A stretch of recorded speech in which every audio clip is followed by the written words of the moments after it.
from their homes after 2 weeks of deadly border clashes with Thailand. Cambodia's Interior Ministry says over 518,000 people, including women and children, have fled artillery fire, rockets and airstrikes, including attacks by the Thai F-16 jets. Thailand says nearly 400,000 of its people have also been displaced. At least 22 people have been killed in Thailand and 19 in Cambodia. The fighting involves tanks, drones and heavy artillery. It centers on a long-running territorial dispute along their 817-kilometer border and ancient temple sites. Both sides blame each other for targeting civilians. Global powers and the United Nations are urging a ceasefire. Let's now invite Mr. Nagao to join us back in the discussion here. Mr. Nagao, what do you think is going to help impose the ceasefire? What really are the sides asking to not violate the ceasefire that was brokered by Trump? Yes, we need to remember the one fact, in case of the military power Prowess. than Cambodia. Thailand has the Air Force, Thailand has the Navy, but Cambodia does not have the, so they only have the army and with some anti-air weapons. So that's why if Cambodia repeatedly provokes Thailand, in this case a view from Thailand, it is, so now is the time to punish them because they have the military option. And Cambodia does not have, but that is a perception that Thailand has.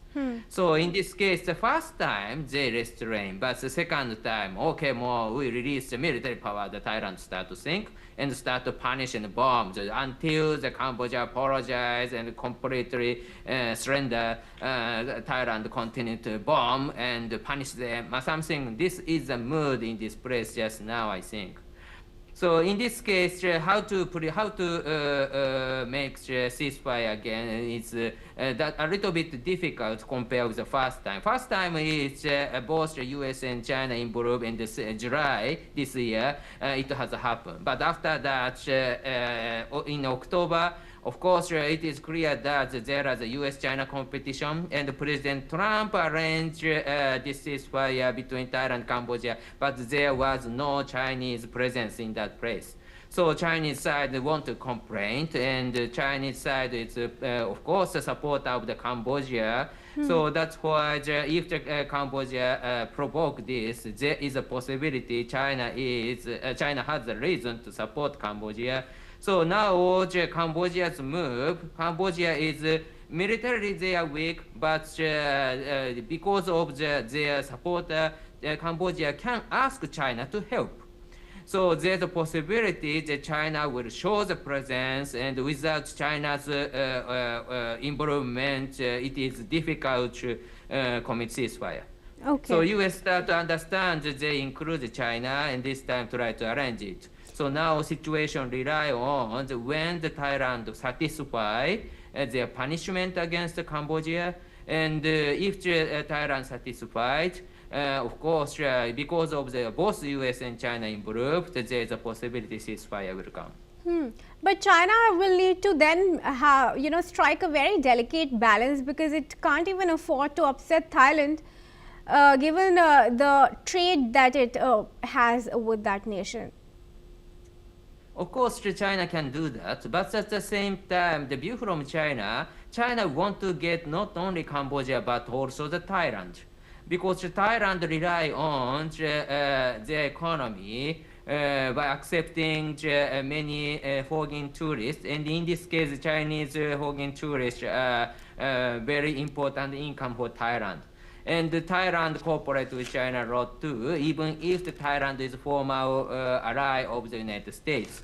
So that's why Thailand has already got the mind or power of the Cambodia, but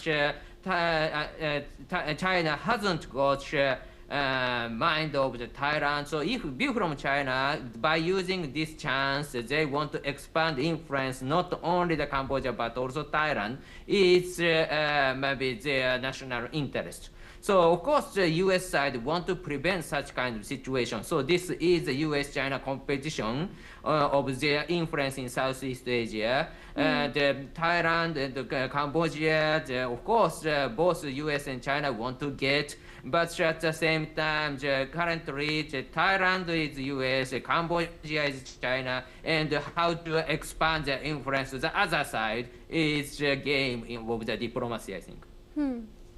All right. Well, that's all the time that I have for in the discussion. But thank you, Mr. Nagao, for joining us. And moving on, viewers, as always,